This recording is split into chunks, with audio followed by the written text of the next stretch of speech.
Hey guys, I just wanted to do a quick video about pricing and how to price jobs when you're first starting out and what are you worth. I guess I should say this is mostly going to focus on the question of what am I worth? How much am I worth per hour or per job or however it is you price things. Now, this video also, I just want to stress that this is for people who are just starting out.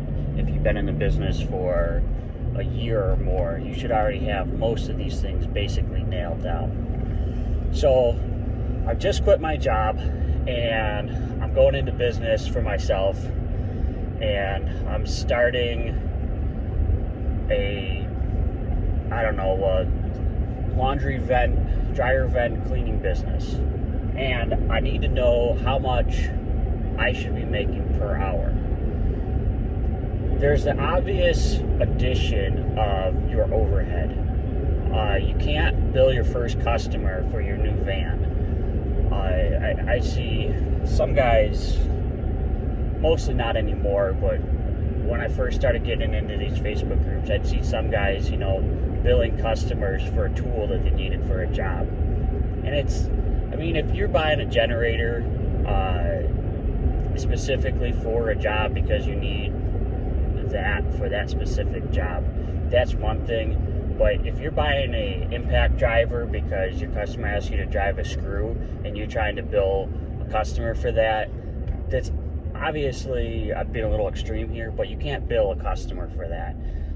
There's certain things that you can add to a customer's bill and certain things you can't. So just to kind of focus here though, when you're first going into business, you're first starting out, you don't know how much your hourly rate should be. My recommendation is this: what did you make at your job? Maybe you made 15 bucks an hour, maybe you made 30 bucks an hour. Take whatever that number is and double it, and that should be your hourly rate. You say, well, I made 15 bucks an hour, and if I make 30 bucks an hour, then I might not make enough money. It might be a little tight. Well, yeah, things could be a little tight at first, especially when you're first starting out. A lot of guys will stress out and quit because they didn't make as much money. They didn't make the $120,000 a year that they thought they were going to make after they quit their job at McDonald's. You got to have some skill. If you don't have some skill, you can't charge customers for a skill that you don't have. So if you're still learning a bit, that's fine, but you have to look at that. And the reason I say take your wage from your last job is because you were probably getting paid about what you were worth as a labor person, as a person that does work. You were probably getting paid somewhere close to what you were actually worth. So you could take that, double it for your overhead, and if you don't make enough money doing that, then maybe you should think about your lifestyle.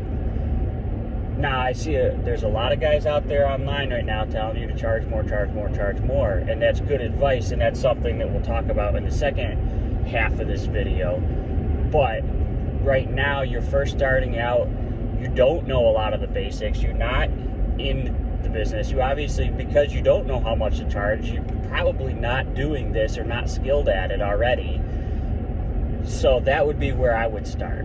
I would start by taking my wage and doubling it. What's that double for? Well, pay yourself what you were making before, and that double is for your overhead. And if you can't live on that, then you need to adjust your lifestyle. That's not about the other way around. Once you've learned the job that you're going to do, then you can learn how to charge more. But you're starting your business tomorrow. How much do I charge? This is how you start. You start out by making what you made at your last job. Just pay yourself what you made at your last job, and that second half goes to your taxes and your overhead, your insurance, and all those things. You need to learn how to manage money first. That's the difference between a lot of your companies that are started by skilled tradesmen, and then there's the companies that are started by businessmen. And you wonder why the businessmen succeed when they have zero talent and their work looks like shit and it would never pass inspection. and then the skilled tradesmen go out of business because they can't run their business, you wonder what the difference is? It's knowing how to manage money. And that's what it boils down to. Start off at the bottom. Don't start off going paying yourself $100 an hour when you're not worth $100 an hour. All you're going to do is put yourself out of business trying to do that. Now, obviously, there's some exceptions, and obviously you want to work your way up to that and past that. You definitely want to be past that, but work your way there. The other thing is, if you charge $100 an hour and you were making $15 an hour, you might lose your work ethic. A lot of that, we have this thing we call it being hungry, and if you're not hungry, you're not going to want to work. That's what it boils down to. And I don't mean hungry like your children didn't get supper last night. That's not what I'm talking about. I mean, it's a desire to go out and to work and to do your job and to go out and sell. Being hungry. And maybe it morphed a little from that, but that's not the point. If you can't make ends meet, you need to go out and get a real job. The second half of that is, I'm not saying that if you made $15 an hour before, that you should make $30 the rest of your life. What I'm saying is that should be point one. That should be your starting point. Here's what I do and what I did to raise my prices. Twice a year, I raise my prices 5%. It's that simple.